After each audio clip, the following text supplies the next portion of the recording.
இந்த இருங்கடல் வையகம் இமைப்பொழுதும் ஒழியாது இயங்கும் பொருட்டு சிவபரம்பொருளால் அருளப்பெற்ற அருட்கொடை அறம்.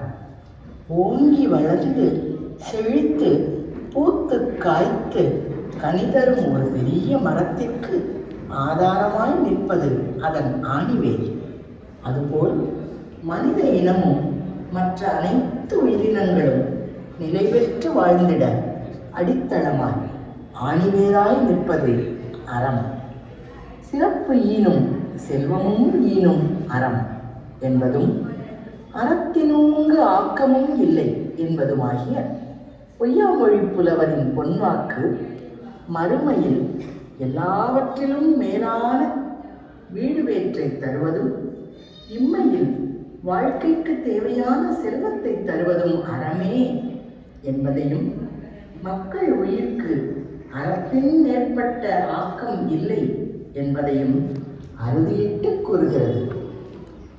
சிறப்புடை மரபின் பொருளும் இன்பமும் அறத்து வழிபடுவோம் தோற்றம் போல என்கிறது தமிழரின் வீர வரலாறு பேசும் புறநானூறு.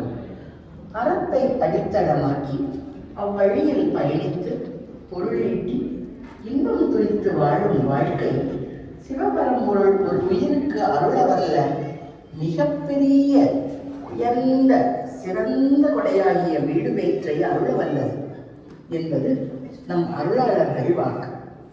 என்றும் நிலை பெற்றிருக்கும் அறத்தினை அறவிடையாக உடன் கொண்டு அருட்காட்சி நல்குகிறார் சிவபெருமான். அறக்கடலாகி அந்தனராய் இருப்பவனும் அவனே.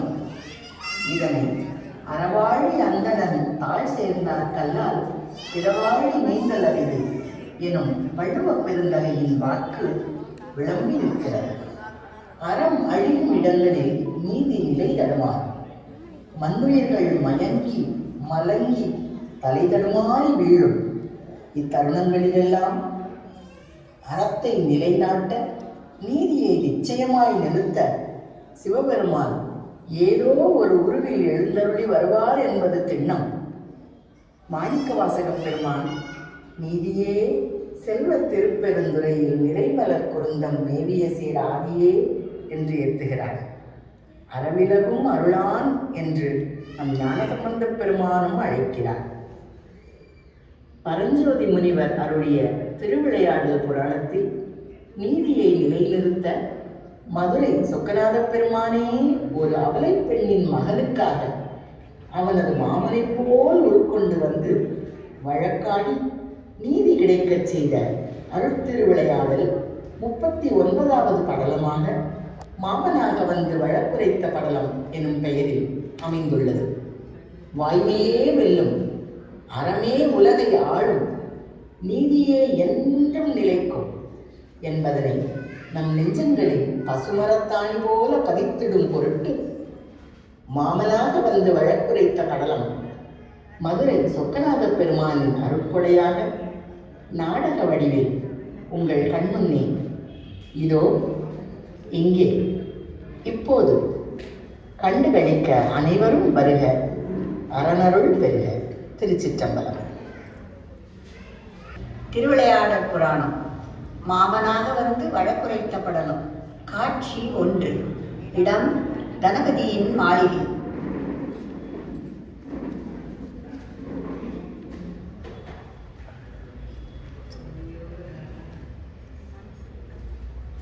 நான்மாடக்கோடல் நாயகன் அருளால் இந்நகரின் வணிகர்களுள் மிக பெரும் செல்வந்தன் எனும் நிலை பெற்று குபேரனைப் போல் வாழும் வாழ்வு பெற்றேன். கற்பின் மணவர்கள் எனும்படியாக திருமகனை ஒத்த மனைவியாக உன்னையும் பெற்றேன். சுசிலை, இத்தனை நிறைவுகளிலிருந்தும் நமக்கு மக்கட்பேறு இல்லையே என்ற ஒரே ஒரு குறை மட்டும் என்னை மாற்றுகிறது. இனிய இல்லறத்தை நல்லறமாக நடத்தி வரும் நம் குலம் விளங்க ஒரு குழந்தை செல்வம் வேண்டி நாமும் பல விரதங்கள் இருந்து பற்பல புனித தீர்த்தங்களில் நீராடி பல தலங்களில் சிவபெருமானை வழிபாடு செய்து வருகிறோம். ஏனோ இறைவன் திருவுளம் இன்னும் இறங்கவில்லை. சுசிலை, பலவாறு எண்ணி பார்த்ததில் நான் ஒரு முடிவுக்கு வருகிறேன். எனது தங்கை மகனை நம் மகனாக ஸ்வீகாரம் எடுத்துக்கொள்ள முடிவு செய்துவிட்டேன். நம்முடைய இப்பெரும் செல்வத்தை ஆண்டு அனுபவிக்க அவனை நம் மகனாக வளர்ப்போம். இறைவன் திருக்கருணையால் தங்களுக்கு இந்த எண்ணம் எழுந்துள்ளது. அப்படியே செய்வோம். சுசிலையும் தங்கை வீட்டிற்கு செல்கின்றனர். எனதருமை தங்கையே, எமக்கு உள்ள வாட்டம் நீ அறியாதது அன்று. எம்முடைய செல்வத்திற்கெல்லாம் வாரிசாக உன் மகனை எம் மகனாக ஸ்வீகாரம் எடுத்துக்கொள்ள முடிவு செய்துள்ளேன். நீ மறுக்கக்கூடாது. அண்ணா, இந்த ஏற்பாட்டில் எனக்கும் முழு சம்மதமே. தன் மகனுக்கு நல்ல ராஜபோக வாழ்வு பெறும் யோகம் வந்தால் எந்த தாய்க்கும் மகிழ்ச்சிதானே. என் மகனை ஸ்வீகாரமாக தந்தேன். பெற்றுக்கொள்ளுங்கள் அண்ணா.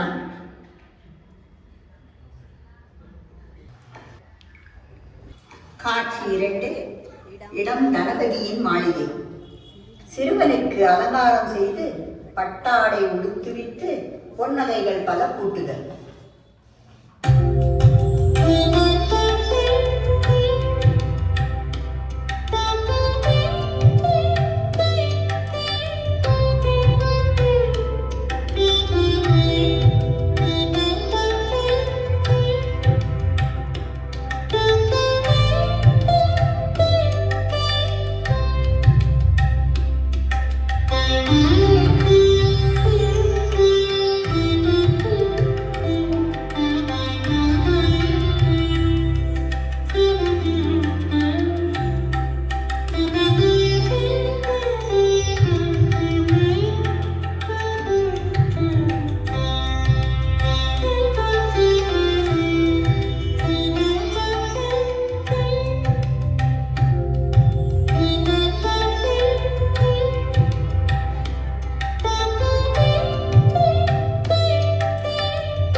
சுசிலை, நான் இப்போது மகிழ்ச்சி கடலில் தத்தளிக்கின்றேன். நமதருமை மகனுக்கு விதவிதமான பட்டாடைகள் உடுத்துவித்து கழுத்துக்கு பொன்னாளாகிய பதக்கச் சங்கிலி, கைகளில் பொற்காப்பு, பிஞ்சு விரல்களுக்கு மோதிரம், தங்க அரைஞான் கயிறு, காலுக்கு சதங்கை என்று அணிவித்து அழகு பார்க்கும்போது என் மனம் பூரிக்கின்றது. தங்களது மகிழ்ச்சியும் மனநிறைவும் எனக்கும் பெருமகிழ்ச்சி அளிக்கிறது ஐயனே. புத்திரனுடன் இன்பமாக காலம் கடந்து கொண்டிருந்தது. இடையிடையே சுசீலைக்கும் கணபதியின் தங்கைக்கும் சில பல சண்டைகளும் கோபதாபங்களும் தோன்றலாயின. தனபதியும் மனைவி மேல் வைத்த ஆசை மயக்கினால் தான் வருந்தின்ற மகனை தனக்கு மகவாக தந்த தங்கை மேல் தீரா பூசல் கொண்டு வாழும் நிலைக்கு வந்தார். இதனால் வருந்திய தங்கை வெகுண்டாள். அண்ணா, சில காலமாகவே என்னோடு பூசல் கொண்டு என்னை நீங்களும் உங்கள் மனைவியும் அவமதித்துக் கொண்டே இருக்கிறீர்கள். நாங்கள் பெரும் யோகம் படைத்தவர்கள். உன்னை நாங்கள் மதிக்க வேண்டிய அவசியம் இல்லை. உன் செயல்பாடுகளும் எங்கள் வீட்டில் நீ இருப்பதும் எங்களுக்கு எரிச்சல் ஊட்டுகிறது.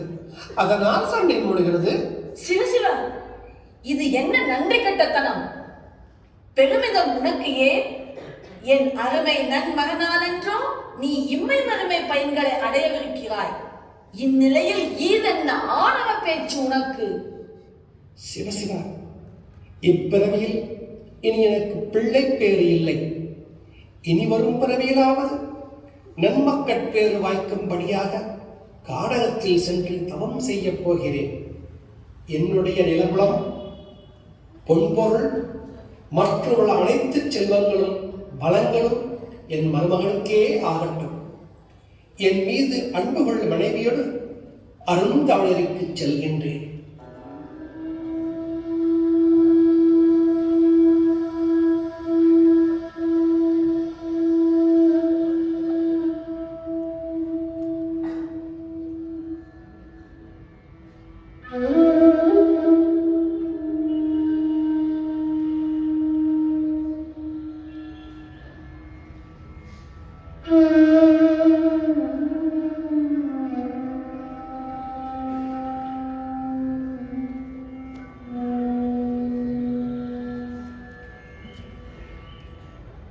இருவரும் தங்கை மகனை விடுத்து வீட்டை விட்டு வெளியேறுகின்றனர்.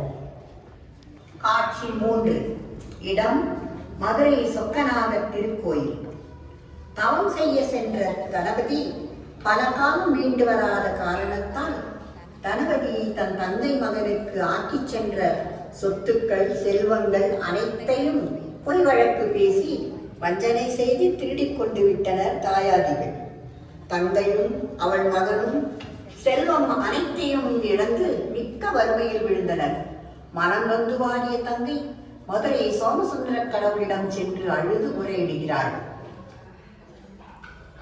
சொக்கநாதா, சொக்கநாதா, கூடல் நகருரை கடவுளே, என் அண்ணன் தனபதி என் மகனுக்கு கொடுத்து சென்ற விளைநிலன், பசும்பொன் ஆபரணங்கள், நல்பசுக்கள் மற்றும் பல வளங்களை எல்லாம் மாற்றவர் வஞ்சத்தினால் கவர்ந்து கொண்டு விட்டனரே.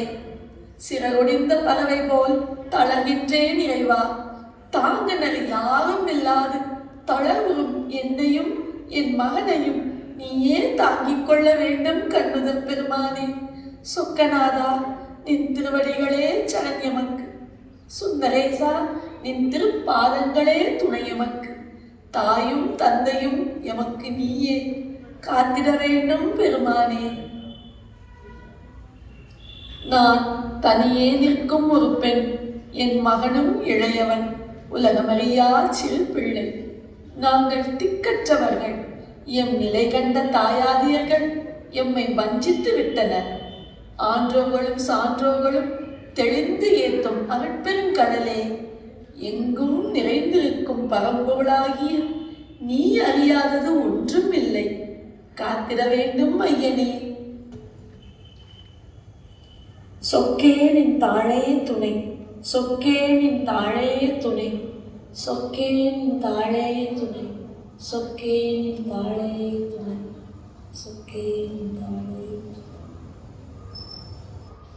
மணப்பெருமானை வேண்டிய அந்த அகலை பெண் கசியும் கண்களுடனே அங்கேயே உறங்கி போனாள். மாறுகொள் வழக்கு தீர்க்க வல்லவர் கங்கையாறுகொள் சடையார் வேத செல்வராய் அவள் கனவில் வந்து, பெண்ணே, வருந்த வேண்டாம். பொழுது விடிந்ததும் உன்னை வஞ்சித்த தாயத்தோரை அரசன் மீது ஆணை கூறி அரங்காக்கும் தர்மசபைக்கு அழைத்து வா. இத்தலத்து வாழ் ஆன்றோர்களும் மூத்தோர்களும் ஏற்றுக்கொள்ளுமாறு யாம் வந்து மனம் வருத்தம் தரும் இவ்வழக்கினை தீர்த்து தருவோம். ஓ இறைவா, இறைவா, நின் கருணையே கருணை. ஆறும் இல்லார்க்கு தெய்வமே துணை என்பதை அறிந்து கொண்டேன். நின் கடலடி முப்போதும் தொழுகின்றேன் கரை கண்டனே. அங்கையற்க நீ அம்மை உடனுரை ஆலவாய் அண்ணலே போற்றி போற்றி போற்றி.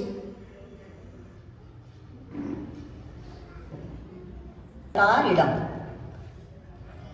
விடிந்த பின் தங்கை வெள்ளி அம்பலம் தொழுது வஞ்சித்தோர் வாயில் வந்து பலரும் செவிமடுக்கும் வண்ணம் அரைக்கூவல் விடுத்தாள். அட்டில்வாய் நெருப்பியிடேன், ஓர் அடியிடேன், அறத்தாஞ்சி பட்டிமை வழக்கால் வென்று போக ஒட்டேன். பலரும் கேட்க இட்டனன் அரசனானை, அறத்தரிசி ஏறி ஆன்றோ ஒட்டியபடி கேட்டு எங்கள் முறிப்புகள் தந்து போமின்.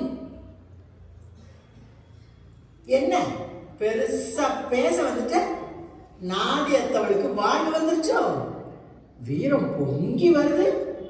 போய் ஒரு மூலையில முடங்கி கிடக்கிறத விட்டுட்டு நியாயம் பேச வந்துட்ட. ஓடு போ, நிக்காத. இங்க நின்னா நடக்கிறதே வேற. ஓடு ஓடு ஓடு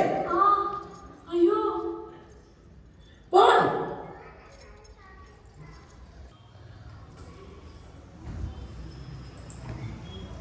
அறம் காக்கும் ஆன்றோர்களே, என்னை வஞ்சித்து என் செல்வங்களை எல்லாம் கவர்ந்து கொண்ட வஞ்சகர்களை அரசன் ஆணையால் அறச்சபைக்கு அழைத்தும் அவர்கள் வர மறுத்தனர். என்னையும் இழிவாக பேசி அடித்து விரட்டினர். பெரியோர்களிடத்தில் நியாயம் வேண்டி நிற்கின்றேன். அப்படியா? ஏவலர்களே, அவர்களை இங்கே இழுத்து வந்து நிறுத்துங்கள். உடனே ஆணையை நிறைவேற்றுகிறோம்.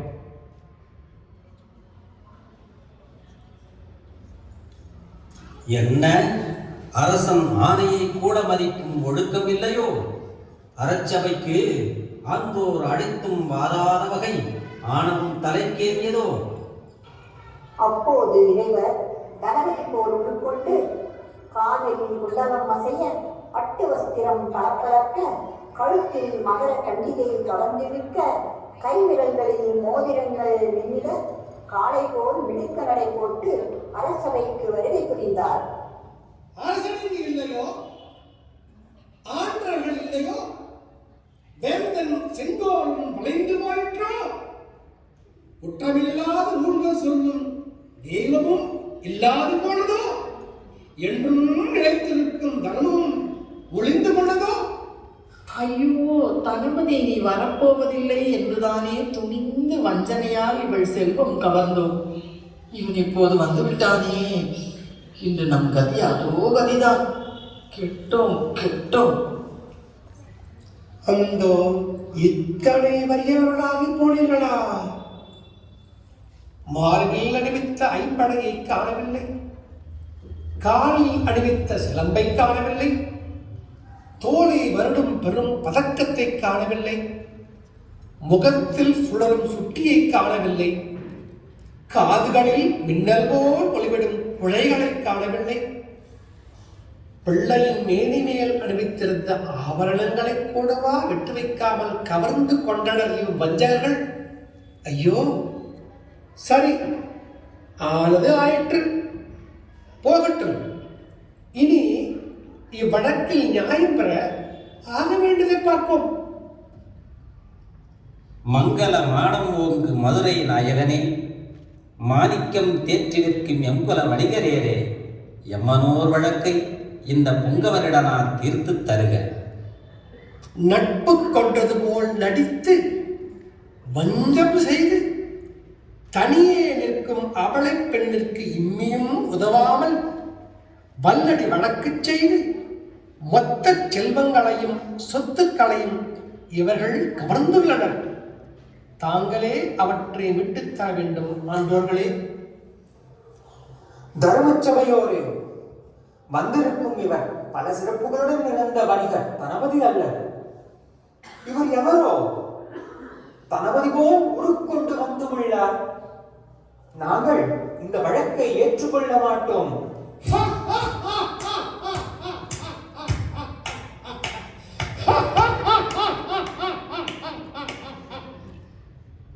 நீ எழுகடல் தெருவில் ஏகாம்பர முதலியாரை ஏமாற்றி 70 காணி நிலத்தை பிடுங்கி உன்னிடத்தில் வைத்துக் கொண்டுள்ளாய். நீ வண்டியூர் தெப்பக்குளம் தோண்டும் போது கிடைத்த புதையில் பானை முழுக்க இருந்த பொற்காசுகளை அரசருக்கு தெரியாமல் எடுத்துச் சென்று உன் வீட்டு பரணில் விழித்து வைத்துள்ளாய். என்ன, சரிதானே நான் சொல்வது? நீ சென்ற ஆண்டு பிட்டு திருவிழாவின் போது போகிற வருகிறவர்களின் பணப்பையை பிறர் அறியாமல் பறித்து கொண்டு போனாயே, யாரும் பார்க்கவில்லை என்று நீ நினைக்கலாம். ஆனால் யாம் அனைத்தும் அறிவோம். நீ விளக்குத்தூண் வீதியில் வாங்கி போட்ட வீடுகளுக்கு இன்று வரை அரசாங்கத்திற்கு வரி கட்டாமல் ஏய்த்து வருகிறாயே, வரிக்கணக்கை வெளியே எடுக்கட்டுமா? பவளமா முறித்து போர்த்த கண்ணுதல் வணிகர் கோமான் அவரவர் குடிப்பேர் பட்டம் காழி மற்றும் அனைத்தும் கூறும் தந்தை தாய் மாமன் மாமி தாயத்தாரவரை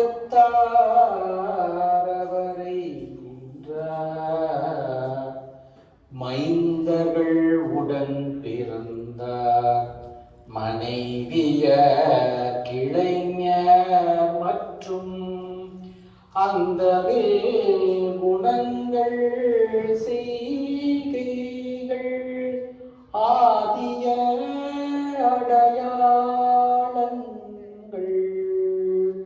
முந்தையின் வழுவாவண்ணம் முறையினான் மொழிந்தான் முன்னோ.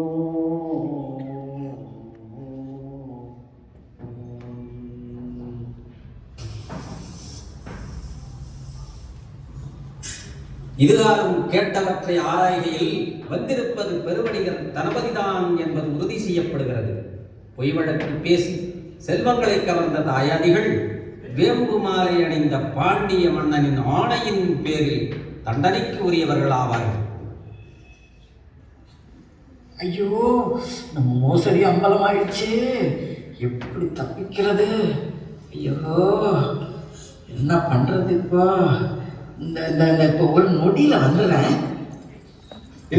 அங்க வரைக்க போயிட்டு இப்ப வந்துடுறேன். ரொம்ப ரொம்ப ரொம்ப தாகமா இருக்கு. நான் அந்த குளத்துல போய் தண்ணியை குடிச்சிட்டு வேகமா வந்துடுறேன். நானும் கூட போயிட்டு இப்ப வந்துடுறேன்.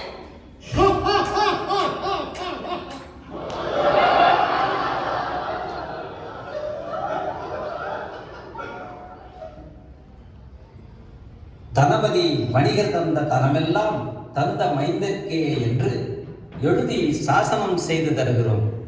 அறம் நிலைக்கட்டும்.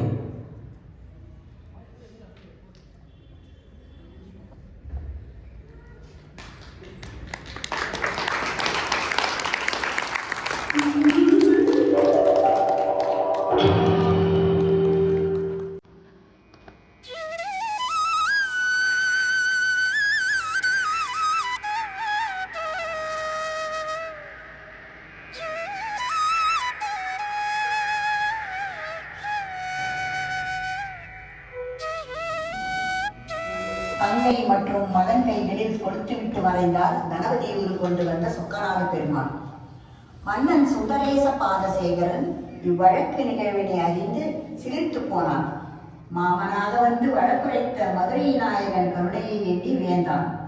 உண்மையும் நியாய நீதியையும் நிலைபெறுமாறு திருவிளையாடல் செய்த சோமசுந்தர கடவுளின் திருக்கோயிலை புதுப்பித்து சிவ வழிபாடு எங்கும் சிறந்திருக்க வகை செய்து சிறந்த அரசாட்சி செய்து வாழ்ந்திருந்தான் பாண்டிய மன்னன்.